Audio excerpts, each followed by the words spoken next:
Lucas 10, 25.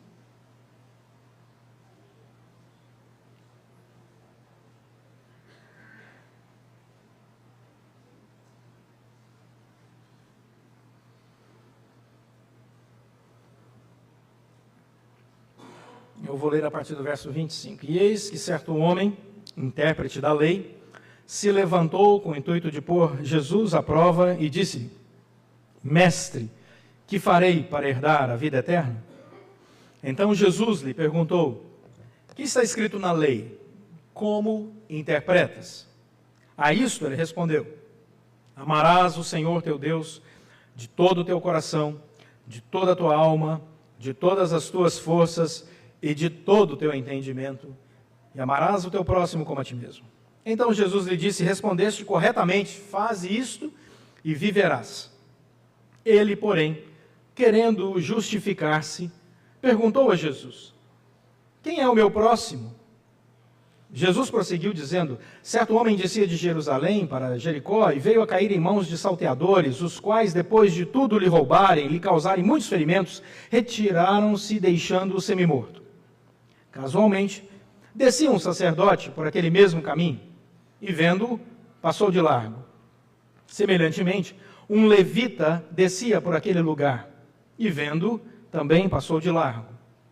Certo samaritano, que seguia o seu caminho, passou-lhe perto, e vendo-o, compadeceu-se dele. E chegando-se, pensou-lhe os ferimentos, aplicando-lhes óleo e vinho. E colocando-o sobre o seu próprio animal, levou-o para uma hospedaria e tratou dele. No dia seguinte, tirou 2 denários e os entregou ao hospedeiro, dizendo: cuida deste homem, e se alguma coisa gastares a mais, eu te indenizarei quando voltar. Qual destes 3 te parece ter sido o próximo do homem que caiu nas mãos dos salteadores? Respondeu-lhe o intérprete da lei: o que usou de misericórdia para com ele. Então lhe disse: vai e procede tu de igual modo. Vamos orar.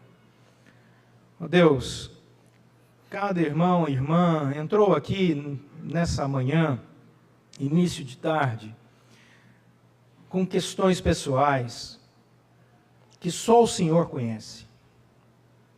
Só o Senhor sabe quais são as perguntas que precisam ser respondidas, quais são os caminhos que cada um aqui precisa trilhar. Mas a tua palavra é poderosa para trazer todas as respostas pela obra maravilhosa do teu Santo Espírito. Cremos e temos experimentado isso, e rogamos que, pela obra do teu Santo Espírito, essa palavra faça todo sentido para todos nós, e que saiamos daqui edificados, instruídos, exortados, consolados, iluminados pela obra do Senhor, para a glória do Senhor. Pois oramos pedindo isso em nome de Jesus Cristo. Amém. Essa é uma pergunta muito comum. Que farei para herdar a vida eterna? Quantas vezes nós já nos pegamos pensando exatamente sobre isso? O que eu preciso fazer para herdar a vida eterna? Esse texto é um texto que pode ser visto de diversos ângulos diferentes, e ao longo dos anos ele tem sido interpretado de várias formas. Existem interpretações maravilhosas e existem interpretações absurdas sobre esse texto. E é um texto que, se você interpretar ele de maneira equivocada, ele vai jogar em você uma parcela e um peso muito grande, muito grande. E ao invés de a palavra trazer para você leveza espiritual, vai trazer sobrecarga, o que obviamente não é o projeto de Deus quando ele deixou revelada essa palavra pela obra do Espírito Santo. Aqui, nesse texto, nós encontramos Jesus dando uma resposta numa conversa, e é uma parábola. A parábola é uma história inventada. A intenção de Cristo é pegar uma história, criar uma história e trazer uma aplicação espiritual para essa história. Portanto, tem muitas interpretações por aí em que começam a pensar sobre a vida do sacerdote, a vida do levita, a vida daquele homem que foi assaltado, se ele era rico. O texto não tem essa intenção. O texto não tem essa intenção porque esses personagens são fictícios. Alô? Vamos entender a intenção do texto. Jesus quer aplicar o ensino na vida daquele homem. Esse homem tem uma dúvida. Então, a parábola tem esse objetivo. Então, não aceite interpretações que vão além daquilo que o texto diz, porque você pode trabalhar em cima do erro. Derrett, um comentarista, vai dizer que esse texto é uma peça didática e científica, vestida de enganoso estilo popular.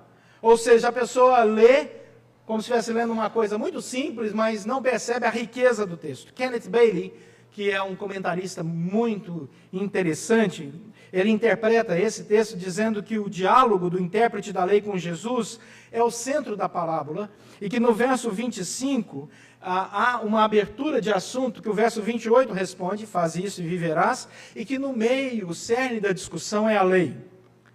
Barth dizia que Jesus louva aquele intérprete, e o foco é esse, porque aquele intérprete da lei tinha conhecimento da lei. Leon Morris, outro teólogo, vai dizer que o intérprete queria testar a Cristo Jesus, e ele então vai desenvolver essa linha de raciocínio. E outra maneira de olhar para essa parábola é dizer que nós, como cristãos, devemos ser os bons samaritanos da história. E que como bom samaritano, nós devemos viver como bom samaritano, e que isso aqui é para nós a regra de fé e prática para todos nós. Mas eu quero dizer uma coisa surpreendente para você.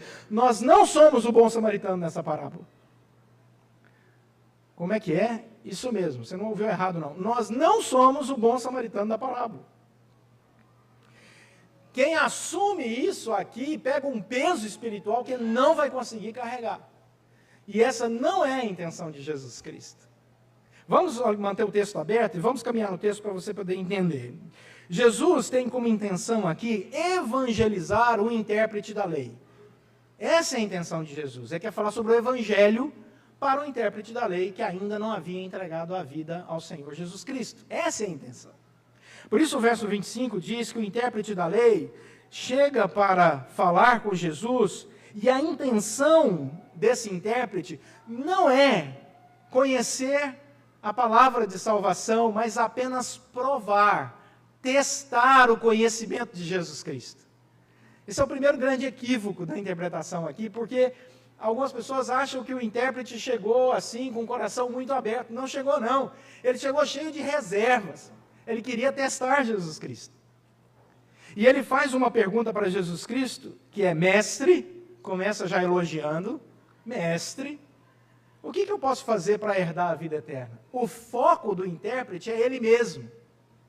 Eu posso ganhar a vida eterna. Eu posso alcançar plenitude espiritual. O que eu tenho que fazer? A decisão é minha. Estou aqui. Pronto, me convença. E Jesus, como um bom rabino aí, mestre da lei, conhecedor, o que ele faz? Ele responde com outra pergunta. Eu não sei se você conhece pessoas que respondem perguntas assim, mas é um negócio difícil, não é? E Jesus, ao invés de dar a resposta, ele faz uma pergunta. Olha o que ele diz. Como é que está escrito? Versículo 26. Como você interpreta? Aí ele dá a resposta. O intérprete da lei: amarás o Senhor teu Deus de todo o teu coração, alma, de todas as tuas forças, de todo o teu entendimento, e ao próximo como a ti mesmo. Versículo 28, Jesus é claro e direto. Faze isso e viverás. Jesus não acrescenta nada, porque não há o que acrescentar. A relação com Deus é de amor. A relação que Deus quer estabelecer com o seu povo é de amor. Ah, você quer experimentar a vida eterna com o Senhor? Ame ao Senhor de todo o teu coração, alma e entendimento. Sabe qual será o resultado de quem ama o Senhor de toda a alma e entendimento e coração? Ele vai amar o próximo como ele mesmo. Esse é o resultado de se amar a Deus acima de todas as coisas. Não é o inverso. A parábola não está dizendo para você que se você amar o próximo, aí você vai amar a Deus e vai ser aceito por Deus. Não é isso que a parábola diz. A ordem é muito clara.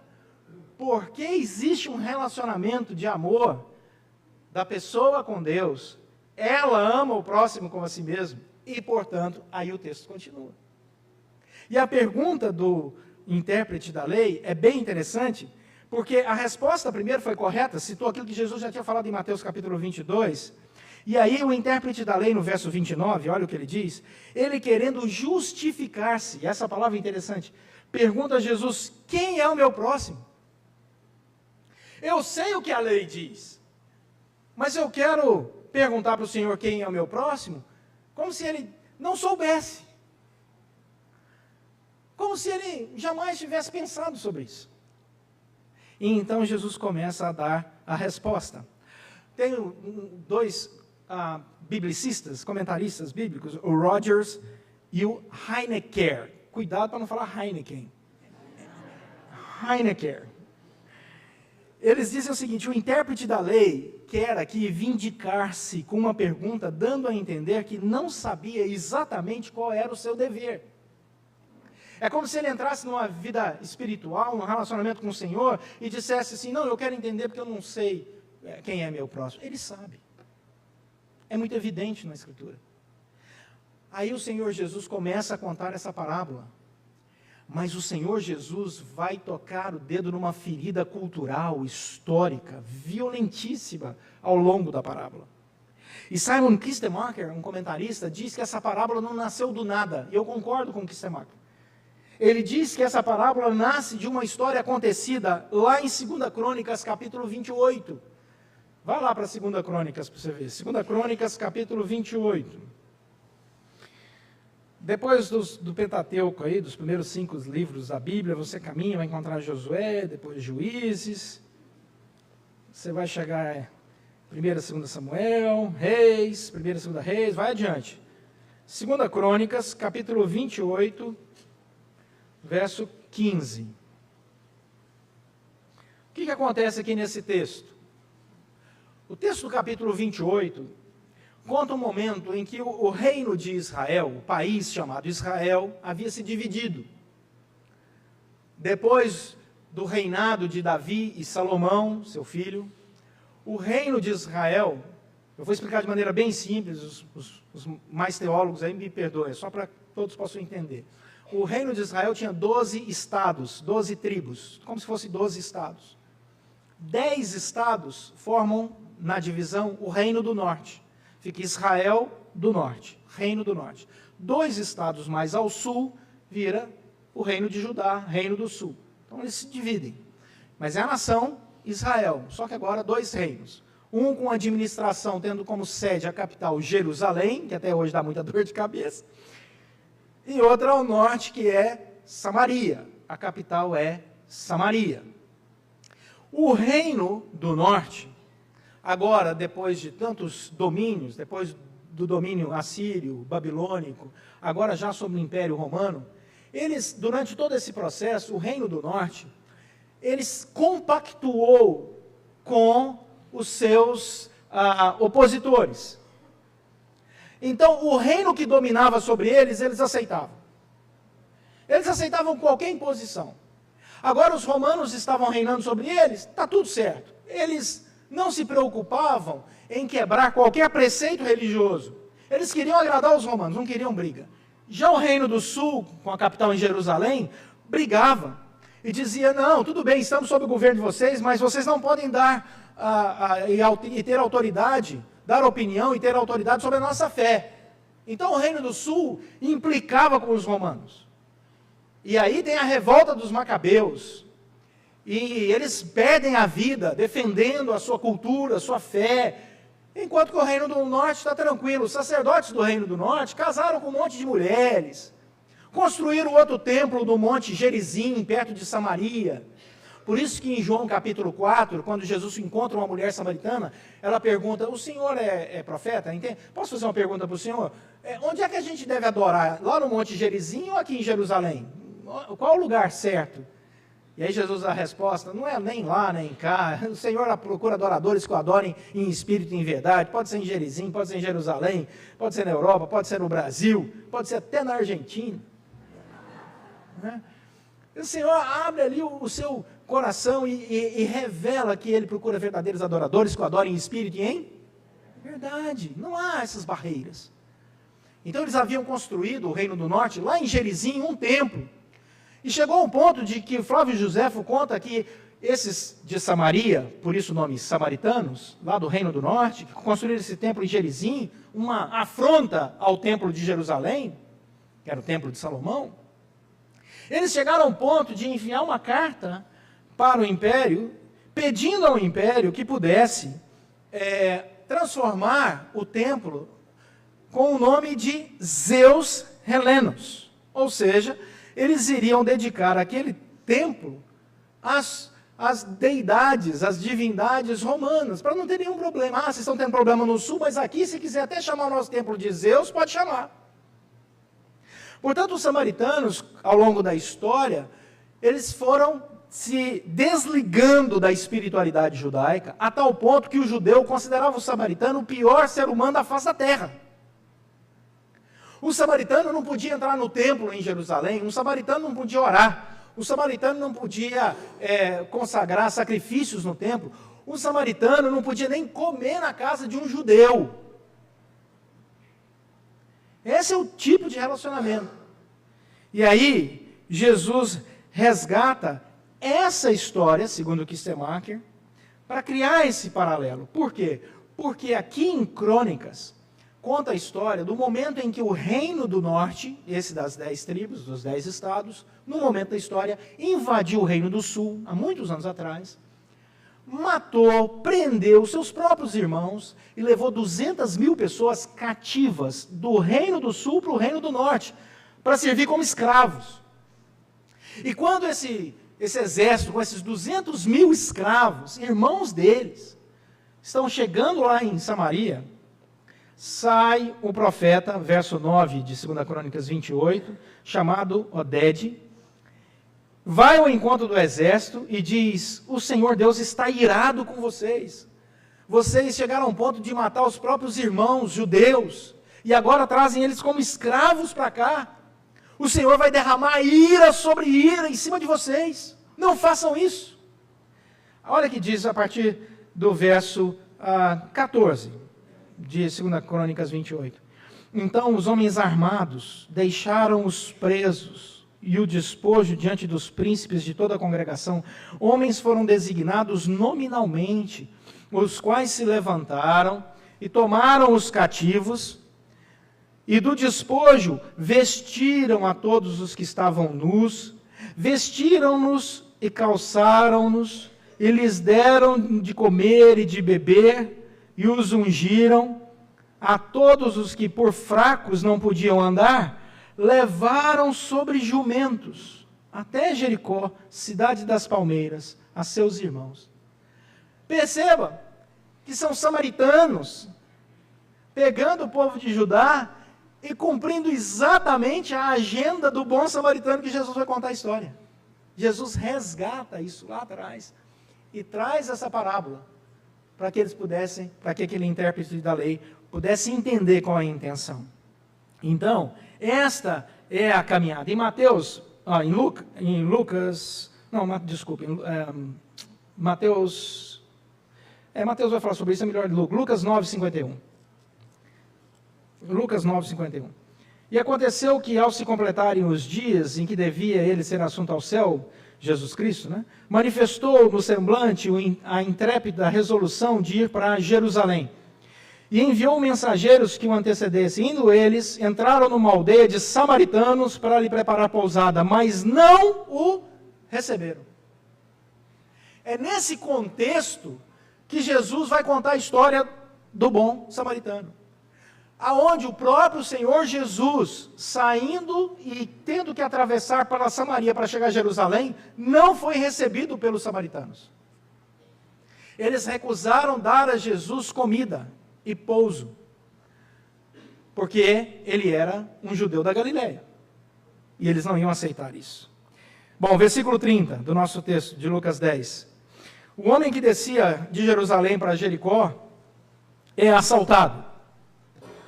E é interessante porque a descida de Jerusalém para Jericó são 27 quilômetros de uma estrada sinuosa, bem sinuosa.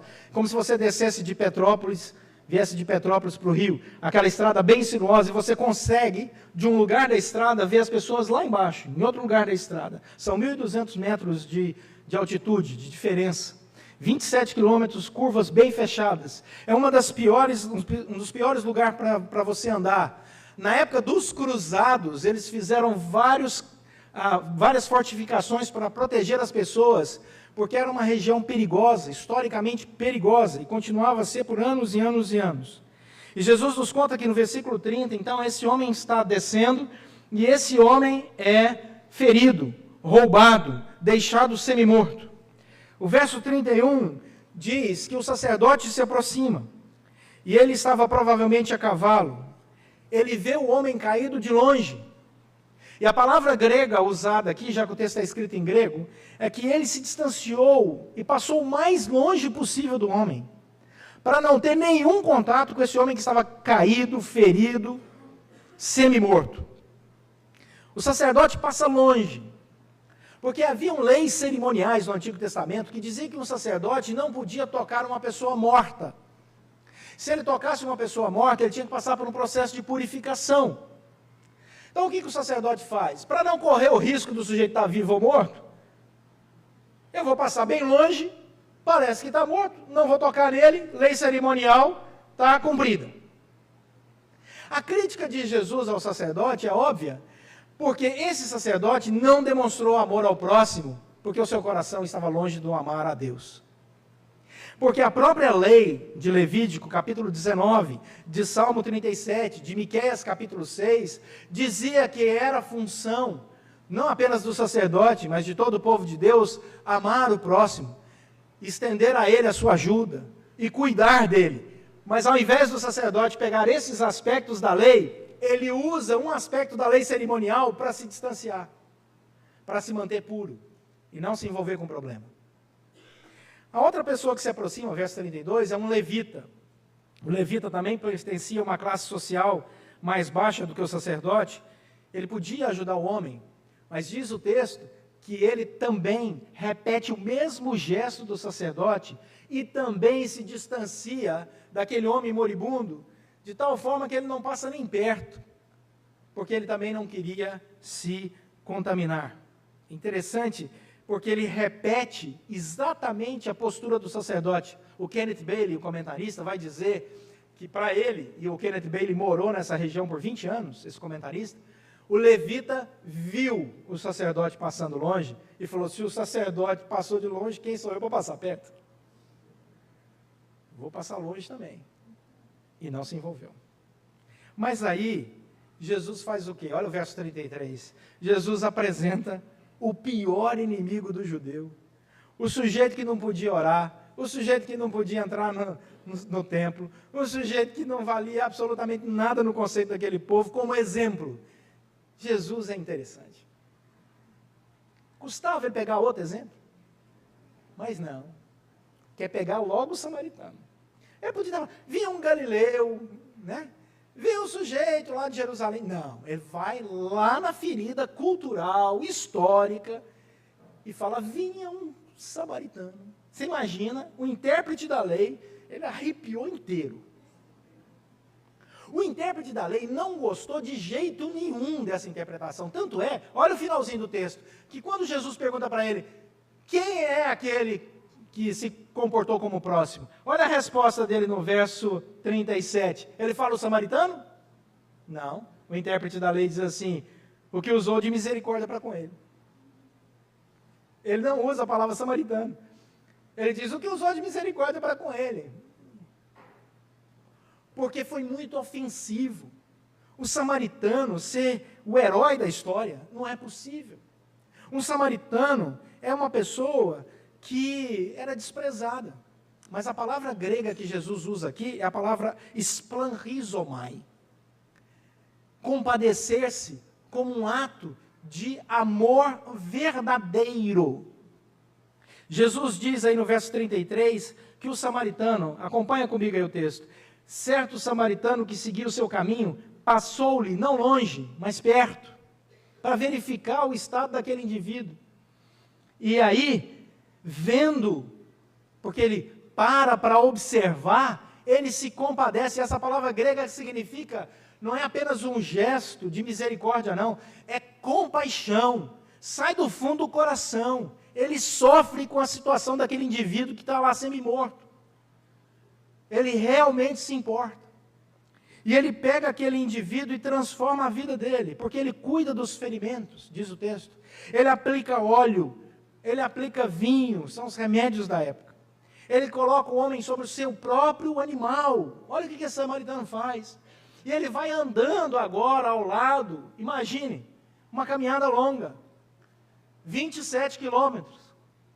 Talvez ele tenha andado aí 20 quilômetros, a ideia é essa, longa. Ele ao lado, caminhando, cansado, levando aquele homem moribundo. Chega na hospedaria e lá ele passa a noite. O texto diz que ele fica a noite inteira cuidando de um homem desconhecido. E ele lava as feridas, ele cuida dele, e só no dia seguinte ele vai até o dono da hospedaria e paga 2 denários. 1 denário era equivalente a 1 mês de hospedaria. Ele paga 2 meses de hospedaria. 2 meses, e diz, cuida desse indivíduo. Quando eu voltar, se você gastar a mais, eu irei pagar a mais. John MacArthur diz que foi ali uma portinha aberta para o dono da hospedaria superfaturar a coisa, né? Se gastar a mais, quando eu voltar, pago a mais. Estou dando todo o crédito. E é interessante, porque aí fica no nosso coração a pergunta que Jesus faz a ele: quem é esse bom samaritano? Quem é esse próximo?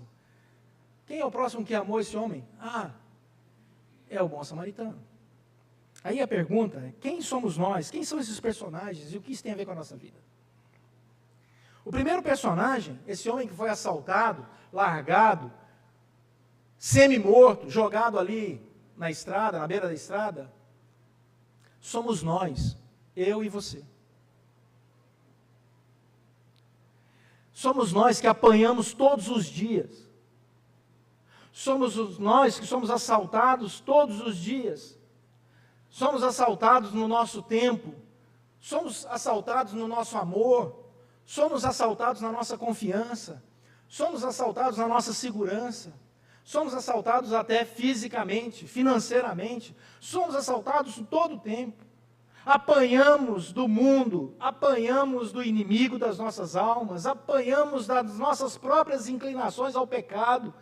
Nós somos esse homem moribundo, jogado à margem, totalmente ferido.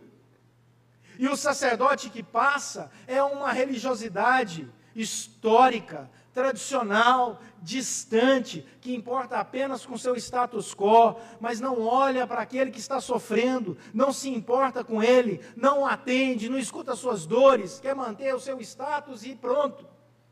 Não ouve o cerne do evangelho, que são os relacionamentos, é o cuidado, é o amor. O levita é o seguidor natural de uma religiosidade falsa, que continua repetindo o erro dos seus pais. E o bom samaritano não sou eu nem você, o bom samaritano é Cristo. Rejeitado, excluído, veio para o que era seus e os seus não receberam, diz a Bíblia. Um homem que não tinha beleza algum, diz Isaías. O bom samaritano não sou eu nem você, o bom samaritano é Cristo. Se nós pegarmos essa parábola do bom samaritano e imaginarmos que nós deveríamos ser o bom samaritano, nós não vamos conseguir, porque ninguém aqui repete esse gesto todos os dias, várias vezes, é impossível. Você pode dar uma de bom samaritano um dia ou outro, na sua vida, cuidar de alguém, mas olhe lá se vai cumprir todos esses ritos. Imagine todos os dias, o tempo todo. Não existe essa possibilidade. Jesus é o bom pastor, Jesus é o bom samaritano, Jesus é quem nos acolhe, Jesus é quem nos recolhe no caminho e cuida das nossas feridas. E pelas suas pisaduras, fomos sarados. O óleo da unção Ele derrama sobre nós, o vinho da comunhão Ele derrama sobre nós. Ele nos pegou com seu imenso amor, sendo Ele desprezado a ponto de ser crucificado, esbofeteado pelos nossos pecados. Ele ainda assim nos pegou. Esse homem completamente abandonado pela religiosidade falsa, execrado pela sociedade. Ele nos resgata e nos leva para a casa do Pai e paga o preço da nossa dívida. Não existe mais dívida.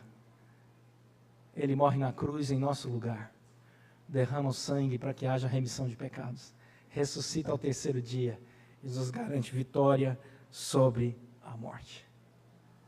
Ele é o bom samaritano. Quem é o próximo? O próximo é aquele que no coração de quem sentiu e entendeu o resgate, o amor de Cristo, será amado por todos nós. Mas a grande mensagem que nós temos que levar ao próximo é que o bom samaritano é Cristo. A grande mensagem é essa. É que o bom samaritano é Cristo. E dizer para todo mundo que está caído, machucado, desvalido, sofrendo, que um dia o bom samaritano nos resgatou e que também pode resgatar a todos que estão necessitados de sua ajuda, do seu imenso amor. Sim, bom samaritano é aquele, nosso Senhor e Salvador, que é o exemplo das nossas vidas. Paulo vai dizer isso em Filipenses 1:21. Ele disse, para mim o viver é Cristo. Em Gálatas 2:20 ele diz, não vivo eu, mas Cristo vive em mim. Em 1 Coríntios 11 ele diz, sede meus imitadores como eu sou de Cristo. Sim, nós devemos fazer boas obras. Sim, nós devemos ajudar os necessitados. Sim, nós devemos amparar os que estão sofrendo. Não para nossa honra e glória, não que isso garanta a nossa salvação, mas porque recebemos o amparo, o cuidado do bom Salvador Jesus, porque amamos a Deus acima de todas as coisas, com todo o nosso coração, alma e entendimento, podemos agora externar esse amor ao próximo, e devemos fazer isso com boas obras, mas não com um peso tão grande, porque essa sobrecarga não nos cabe, ela deve ser colocada nos ombros de Cristo Jesus. Portanto, a nossa agenda é amar a Deus acima de todas as coisas, amar o próximo, fazer boas obras, mas não tomemos o lugar que não é nosso. O bom samaritano perfeito é Cristo Jesus. Portanto, descanse nele. Está ferido? Deixa ele aplicar o óleo e o vinho sobre sua vida. Está machucado? Ele vai te levar para a casa do Pai. Descansa na graça do Senhor. Vai tu e faz o mesmo, mas amando a Deus acima de todas as coisas. Vamos orar.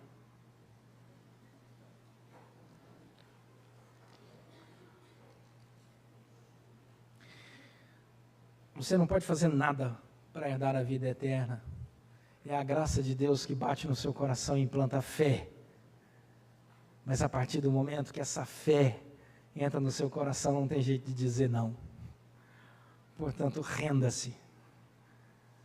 Entregue-se nos braços do Senhor. Deixa Ele te conduzir. Deixa Ele te levar. Deixa Ele te curar. Deixa Ele te transformar dia após dia.